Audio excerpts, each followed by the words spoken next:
still no cabinet, no confirmation yet of when President Cyril Ramaphosa will actually announce who will be in his new cabinet. Some reporting that he and the leader of the DA, John Steenhuisen, have met perhaps in the last 24 hours or so to discuss the issue. Meanwhile, of course, there are many smaller parties that will be part of this cabinet, as well as part of what the ANC calls the government of national unity. So what's it like to be in the cabinet, to be as part of the executive, while you're from a smaller party, and particularly when most of the other people are from a bigger party? Someone who had this experience from 2009 to 2014 is Dr Pieter Mulder. He was the leader of the Freedom Front Plus at the time and served as Deputy Minister of Agriculture during the first term of former President Jacob Zuma. He's agreed to share the experience with you now. Dr Mulder, it's been a long time since we last spoke. Thank you very much indeed for your time. What was it like to be the only person in government from the Freedom Front Plus? Everyone else, I think, was from the ANC during that time. What was that like for you? It was quite difficult, let me be honest with you. What the president tried at that stage, there was some sort of almost honeymoon idea, and he wanted something of what happened in '94, Government of National Unity. So he offered this to me and to the IFP, to Dr Buthelezi. And Dr Buthelezi said yes, but not for a deputy ministership. He wants to be a minister. Then the president said, no, you can only be a deputy. He said, well, he's not a deputy. Then he said, well, take one of your junior men. And Buthelezi said, no, then there's nobody in. So I was on my own. If it was the both of us, it would have been much easier.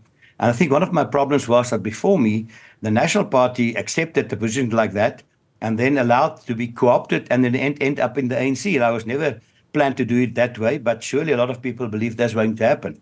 So in our discussions, my party, we had meetings after midnight, and we set 5 conditions for the ANC, and we had hoped to get out of the situation. And one of them was to say, we just got the mandate to criticize you and to play a opposition role. Will that still be possible? Otherwise, we can't accept it. We're not going to be co-opted. And interestingly enough, he said, President Zuma at that stage said, well, sure, it can be done. And he then explained to me what happened in KZN in 1994.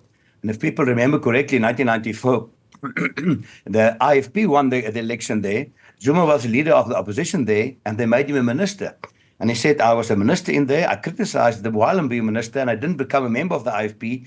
So in Africa, you can be inside and outside at the same time. So I said, well, I'm going to try that. And that's what I tried. But I said it's quite difficult, yeah. Because I think if I may add, you are still a leader of a party. You must keep your credibility. Otherwise, you're no use if you lose your credibility and your party in that sense.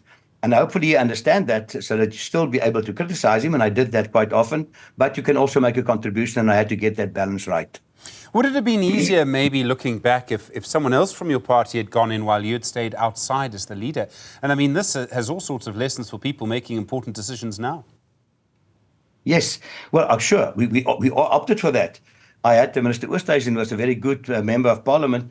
And I offered him and said, please, sir, take him. And he said, no, I want the Mulder. And that complicated the issue quite, that he sort of said he wanted me or not. And I think that made it difficult in a sense. I don't know why was the reason. Maybe he didn't know the other guy. But I thought that was one way of getting out and to play both roles, yeah. When you look back, do you think you were able to have any kind of impact on decisions? And I know that can be tough to know. You know, sometimes you can be part of a conversation and it looks like the person's ignoring you, and much later you find out actually you did have an impact, or the person goes away, they did ignore you, and then a few months later they actually changed their mind based on something that you said. Looking back now, and it is a long time ago now, do you think you were able to have an impact on what happened in government? Yes, I won't say a big impact. It will be wrong to try and to brag like that. But surely it's very important to be, and you know, remember, technically a deputy minister is not part of cabinet, but at that stage, most meetings, cabinet meetings, deputy ministers are there. I'm not sure if it's still the case. So you attended all the cabinet meetings. And then surely the president even joked when there's some quite serious issue at number 3, you said, Dr. Mulder, why are you so quiet? And I would say, no, sir, I'm waiting for you at number 5. Because I didn't spoke only on agriculture. I said I spoke on issues that I think concerns my voters. And then if you can at 4 agree with him and said, I think infrastructure is important, then the atmosphere is better to say at number 5, but this is a problem. And mostly I remember I said, it's unforeseen consequences. Most of the time it's well meant from their perspective without understanding how a farm work or how this work or that work. And then I'll spell out and said, well, I think this is what's going to happen. And I think the important part is because in cabinet there's no media, you can be quite honest on both sides. And quite a few times you say, well, back to the committee. Let's look at these problems. And then surely you played some role, not always, but some role where you sort of can direct or some, maybe delay something or maybe just give input that wasn't for them available, yeah. And your relationship, I forget the minister at the time, but that must have been important. You were the deputy minister. There was a minister of agriculture from the ANC. And I must just say, in my memory, during sort of 2017, towards the end of the Zuma era, I remember, in fact, at least one case where an ANC minister and an ANC deputy minister sort of, disagreed with each other in public. How important is that relationship? That's very important. I think it's quite important. We put 5 conditions to the president, and one of them was we are not willing to work with that Minister of Agriculture. That was Lulu Tungwana, if you remember correctly. And she was quite a complicated one. And I said, no, I'm not. If she's the one, we're not in.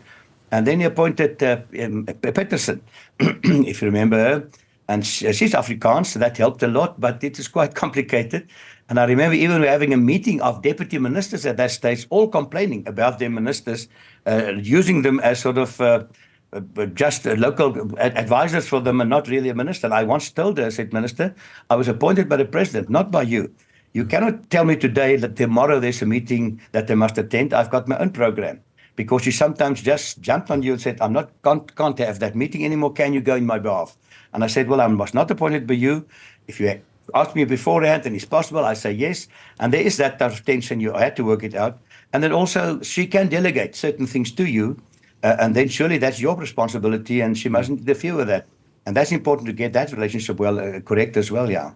As things stand at the moment, as I understand our cabinet system, if one minister is going on leave or goes out of the country, they actually go and ask another minister to stand in for them. So the Minister of Defence can be acting Minister of Police, for example, not the Deputy Minister.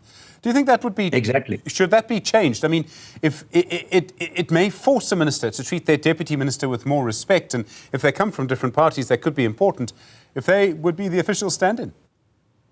Yeah, quite right. I never understood that. It's quite stupid. I know the issues. I've been at all the meetings. I worked with the civil servants. I know the DG. And then this minister from outside is suddenly the one in charge. It's maybe a technical point because I said the cabinet is only ministers and he's the executive in charge. But I should say that ought to change, certainly, that you can do it that way. Because a very important part, and this will the new guys understand, is your relationship with the civil servants. They're the people that can make you a success or not. They can be loyal or they can sabotage you. And my experience was that there's 2 types of civil servants. There's guys that's really good, people is good, and most of them is people with experience. He's been 10 years, 15 years, in the department. And it's not necessarily a white guy. I mean, that's not what I mean. I remember a brown vet from the Western Cape. That was pretty good. I remember an African guy from Old Bob with 10 years experience. And then you got these other civil servants, he's 2 or 3 years in there, not because of his knowledge, but just because he's a friend, of a father, of a mother, of somebody. And they're a big problem. They write a beautiful PowerPoint for you, but they cannot really put anything on the ground. And you must learn with whom can you work, where's success, where's not success, to be able to do your job, yeah. And smaller parties, I mean, your own party, the Freedom Front Plus, is going to go into this government. What lessons do you think your experience has for them? What would you say to them? Well, I succeeded in playing, I think, this role both ways, if you remember correctly. And I think I was in your program once or twice on things where I differed from Zuma. We quite seriously differed about the land issues. I differed about history issues. And I thought he's going to fire me, and it was a good model high ground to be fired on. And he never did that. He said that was the deal. You can differ. And one of the conditions was, if you want to differ on me, you must first do it in cabinet. And maybe that was reasonable. So I had to say in cabinet, I think this is wrong and I differ for you and I'm going to say it outside. And that was one way, and it worked quite well. It's quite difficult. You had to go through a whole agenda to see what all the issues are and then can say it outside. And I surely say that's the important part. And hopefully your supporters must understand it, that you're not going to be co-opted. I remember I said to him, I'm not Martinez van Schalkwyk. If you want to co-opt me, we stop it now. It's no way, and it's not going to work. But you think we can have that relationship, and I think that's what the parties will have to do. Can the DA and the Freedom Front and all that still got the image and the voters that they can be critical but play a part? And being South African and make a contribution, because in the end, and that was my point of view more than once, if the ship goes down, we all go down together. And that makes that you can hopefully help without losing your credibility. Dr. Pieter Mulder, thank you. Really do appreciate the time. Former leader of the Freedom Front Plus, former Deputy Minister of Agriculture.